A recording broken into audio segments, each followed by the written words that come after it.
Mais avant de commencer ce rituel, je tiens à saluer parmi nous Madame Monique Sanberto, ex-vice-présidente de la République, et aussi Madame Arouf Parfait et Léva Villassormi, qui deux, comme vous le savez, ex-ministre.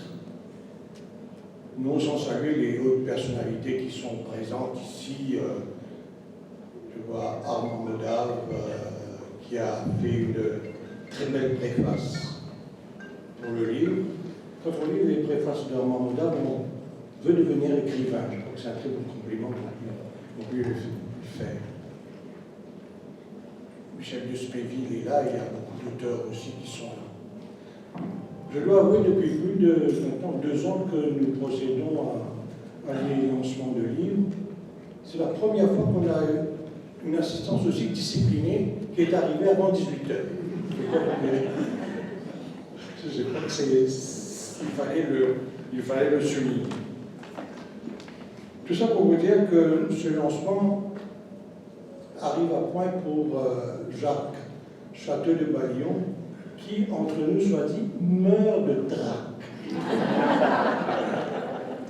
J'avoue ne pas comprendre comment un ex-ministre, un diplomate qu'il a été pendant 9 ans à Paris, avec un rayonnement sur l'Europe, puisse éprouver autant de picotement au ventre pour le lancement d'un livre. Alors que je suppose que les mères de famille devraient comprendre, c'est avant l'accouchement qu'on est un peu paniqué. Non, après ça va. Je ne suis jamais passé par là, mais je devine ce que cela peut être.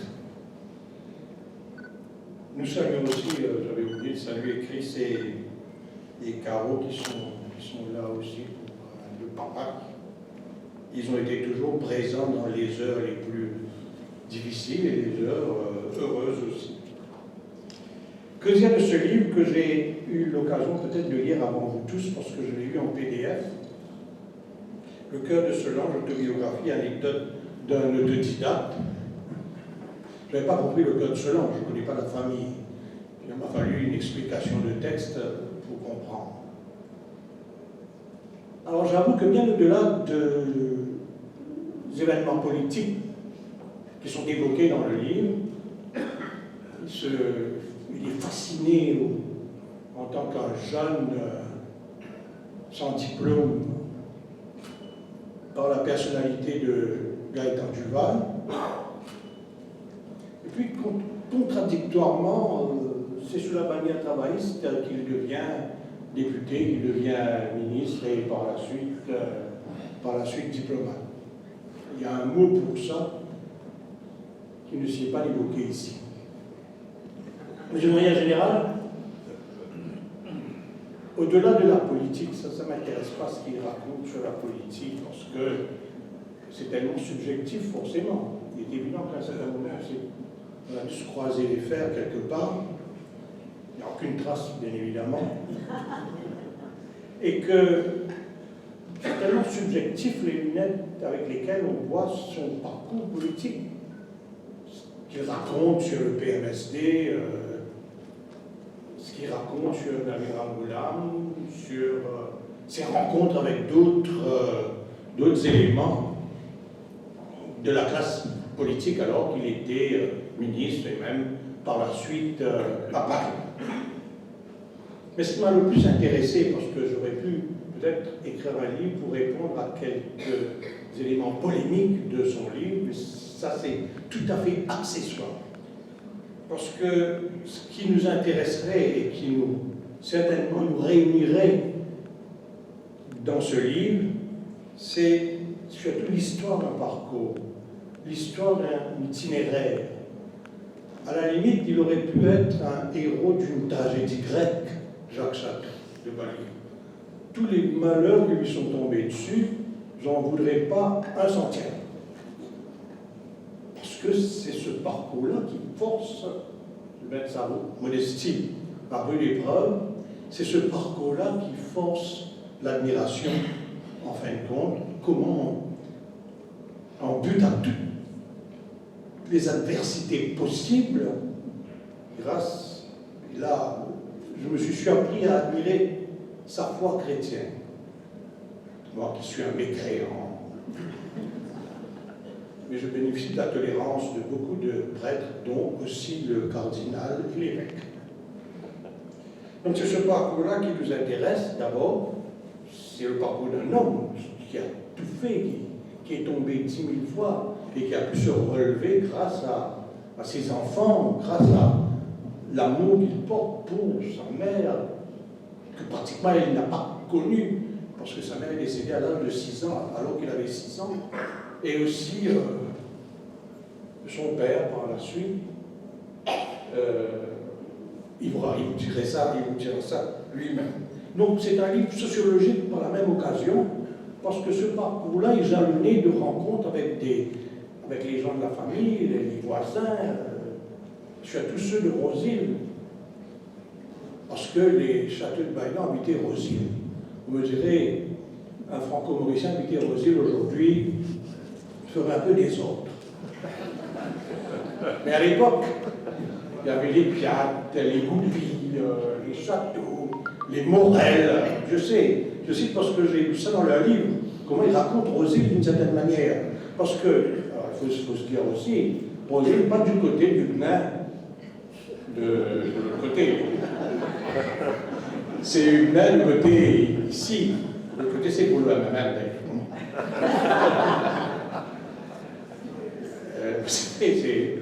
Non, c'est sociologiquement, c'est intéressant de savoir comment une rue peut être une frontière, en fin de compte, entre ce qu'on peut appeler, sans honte, parce que entre les nantis et les pas nantis.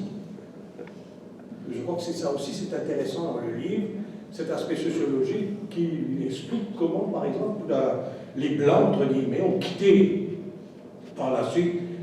Ils étaient encore lui avant, bon, il y avait la malaria, il y avait les incendies, ils sont montés au bassin Rosille, et puis les Blancs sont montés par la suite comme vous savez vous-même, à Kirby, Floréal et sur la côte. Donc tout cet aspect du roman est particulièrement intéressant pour des étudiants qui veulent, si vous voulez, étudier la sociologie. À ce titre, je conseille d'aider le livre de Morel, de Edmond Morel, qui raconte pratiquement les mêmes tribulations d'une famille. Et puis il y a le style. Il faut dire que c'est une belle histoire très bien racontée. Le style est fluide, on le lit comme un beau roman. Ma femme qui est amoureuse de Daniel Steele vous dirait, ça relève à la limite de Daniel Steele, la manière dont c'est raconté. Je crois que pour toutes ces raisons-là, j'ai eu l'immense honneur d'ailleurs d'accueillir sur le plateau de Dimanche Culture Jacques en 2 occasions à la limite, parce que habituellement je quitte les personnages en 12 minutes, les invités je veux dire. Là il a tenu plus de 32 minutes qu'on a dû saucissonner en 2 parties. Et voilà, pour toutes ces raisons-là, je vous recommande chaudement ce livre, même si la politique ne vous intéresse pas, mais au moins le destin de cet homme hors du commun devrait nous intéresser. Merci.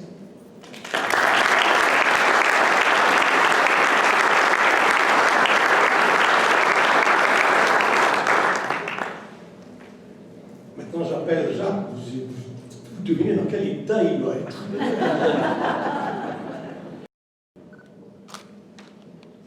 Manuel, 5 à 8 minutes. Je vais essayer de les respecter. Et moi, tout d'abord, vous remercier tous d'être à mes côtés ce soir. Cela me fait chaud au cœur. Merci à Inicipa Hotel, au directeur Julien Glanès et à Megan. Merci à Michel et au groupe d'Eclosia de mettre à disposition ces facilités. C'est un exemple comment l'art et la culture peuvent être accompagnés dans notre beau pays. Ce livre, qui a pris naissance à Paris, boulevard Courcelles, dans mes moments de solitude, même les ambassadeurs en ont, n'était que des notes réservées aux miens et qui avaient probablement la destinée de se retrouver dans un vieux tiroir avec des notes de famille et pour l'éternité. De retour à Maurice, je l'ai rassemblé. C'est probablement à ce moment précis que je réalisais le parcours absolument atypique qui fut le mien. Autodidacte, donc 20 ans à zéro, le parcours est en dents de scie. Sans aucune prétention, je compilais ces notes et en fis un texte que j'ai soumis à mes enfants, Chris et Caro, me disant qu'ils allaient probablement soit en rire, soit s'étonner, ou en mourir de rire. Pourtant, ils m'encouragèrent et immédiatement, j'ai décidé d'en faire un livre, celui que vous tenez ou que vous tiendrez entre vos mains ce soir. Merci à ceux qui par la suite m'ont encouragé. Merci à mon ami Armand, ici présent, qui a toujours été à mes côtés et qui m'a accompagné pendant de longues années de politique. Lui-même fin diplomate, qui a été dans nos représentations comme ambassadeur et comme premier secrétaire à Paris, en Australie, aux États-Unis. Un homme de grande qualité. Bienvenue aussi à Spazia, sa compagne. Merci à Yann Minga qui m'a encouragé et merci à Thierry Fleury-Château qui devait venir ce soir mais n'est pas là. À celle à qui je confie mon texte, ça c'est un peu ma garde rapprochée, va toute mon amitié. Armand Madeleine, Claudie Tarifat, j'ai connu ce nom de poupette, Catherine Robinson et Alexandra Watfield. Enfin, pour la partie technique, un grand merci à Marie-Hélène Boer, Jean-François Supayet et Robert Ferlon. Et toute ma reconnaissance à un privilégié papeterie commerciale, Michel et Joël ne sont pas là, merci. Je ne voudrais pas être trop long, sinon on n'allait pas lire le livre. Armand, dans sa préface, résume dans le premier paragraphe l'autodidacte. Je le cite. Il arrive qu'à un moment donné de notre existence, notre condition humaine nous invite à nous arrêter pour analyser le chemin parcouru. Pour réfléchir aussi ce qui probablement nous reste en réserve. Relever un tel bilan dans une autobiographie est une démarche dont les motivations sont multiples. Diamant, celle de Jacques se résume à un partage amical. C'est ce que j'accomplis avec vous ce soir. Je partage. Tout d'abord, autobiographie et anecdote de l'autodidacte a pour titre Le cœur de Solange. Solange, pour ceux qui ne l'ont pas connu, était ma mère. Ce livre n'a rien à voir avec l'histoire de ma mère. Je serais incapable de la raconter. Elle s'en est allée, je n'avais que 6 ans. En plus, Une autobiographie ne veut surtout pas dire vivre dans le passé. Nous ne devons vraiment pas vivre le présent en constante relation avec le passé. On partage le passé et le présent avec discrétion et philosophie. Par contre, j'ai appris que Solange avait une sensibilité marquée pour les indigents, les malheureux, les défavorisés. Je pense que c'est d'elle que je tiens cette sensibilité et cette soif de justice au sein de notre société. Je dois avouer que je fais appel à elle dans des moments heureux et dans des moments moins heureux. De là, mes chers amis, le titre. Cette biographie est par définition l'histoire de ma vie. Rêve référence à mon enfance, ensuite le parcours professionnel, politique et diplomatique.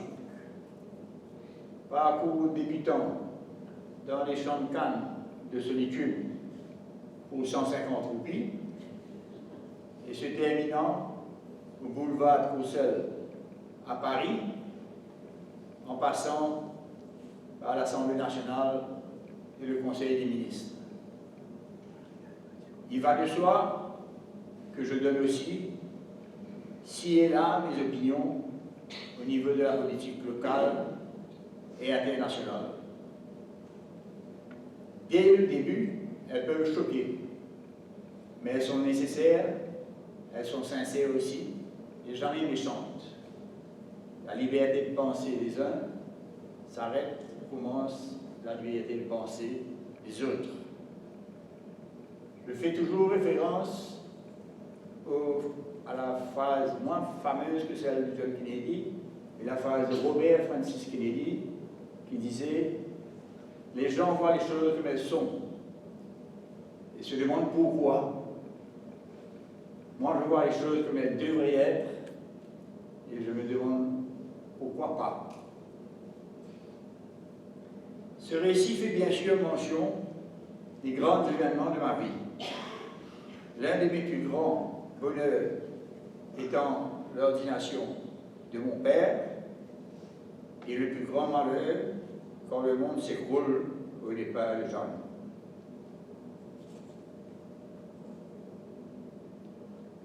Je raconte aussi, parce que anecdote veut dire ce que ça veut dire, les moments merveilleux de l'industrie sucrière. Je vois quelques-uns de mes anciens collègues là, et je les en remercie.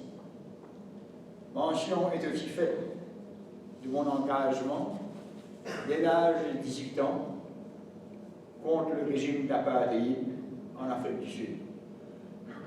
De mes différends avec les patrons, certains patrons conservateurs, mes problèmes avec les syndicats et les fonctions difficiles de ministre délégué aux finances et de ministre du tourisme. J'ai passé des années dans le secteur privé et j'ai passé des années dans le secteur public. Deux mondes, je vous laisse lire. Je partage avec vous nos rencontres, Jean-Luc et moi, avec les grands de ce monde. Plus spécialement avec le président Nelson Mandela au Régis et le pape Jean-Paul II à Rome. Moment inoubliable de fortes émotions où les larmes deviennent une bénédiction. Je m'arrêterai là pour vous laisser partager en lecture ce parcours de Jacques, du numéro 1, oui, Dr Joseph Ruguière, Brésil. Tout ce parcours, depuis mon engagement politique, fut possible grâce au support, à la présence, à l'amour indéfectible de Jean-Luc, jusqu'à son départ dramatique le 22 janvier 2002. Jean d'Ormesson le disait bien, c'est quand il y a quelque chose au-dessus de la vie que la vie devient plus belle. Merci encore à mes enfants chéris, je vous remercie.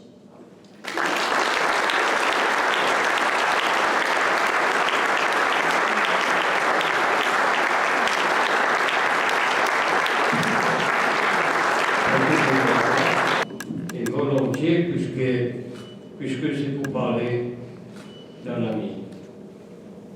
Je ne voudrais pas anticiper sur la préface qu'il m'a demandé d'écrire. La préface, dans quelques préfaces, j'ai essayé, par-dessus tout, de souligner ce qu'était pour moi Jacques Château-Pallon, que j'ai rencontré très tard, à la fin du siècle dernier, dans le contexte du tourisme. Dans cette préface, j'ai voulu surtout souligner certaines valeurs intrinsèques de l'homme avec qui j'ai travaillé pendant un certain temps à la promotion du tourisme. Ce qui m'a paru, en lisant son texte très simple, très fluide, ce qui m'a paru vraiment extraordinaire, c'est une qualité de résilience, c'est-à-dire la qualité de l'homme qui tombe et qui se relève. Et c'est tout le long de sa vie que Jacques a eu est tombé parfois très bas, et il s'est relevé. Nous avons réussi, je crois, Jacques, pendant les années que nous avons passées à la promotion du tourisme, nous avons réussi parce que nous partageons certaines valeurs et une culture. On ne peut pas réussir dans le tourisme sans certaines valeurs humanistes et sans une certaine culture. Et ce sont ces valeurs et cette culture qui ont permis à Jacques, par exemple, d'être à l'aise avec sa sainteté, le pape Mandela, ou le roi d'Espagne. Ajouter quoi d'autre? Nous avons essayé, je crois, aux touristes à maintenir une certaine classe. Nous avons participé à cette promotion dans des lieux privilégiés qui étaient Davos, qui étaient Saint-Moritz, qui était le Claude Vougeot, qui était Roland-Garros. Roland-Garros, je crois que tu n'étais pas avec moi. Et qui était aussi Deauville. Ce n'était pas le niveau abysmal de Liverpool et de South Island.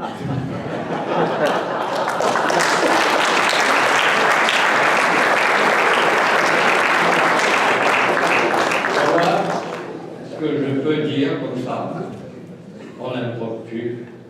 J'ai été très heureux de travailler avec toi. J'ai été très heureux d'écrire cette préface que vous lirez. Mais le plus important, lisez le livre.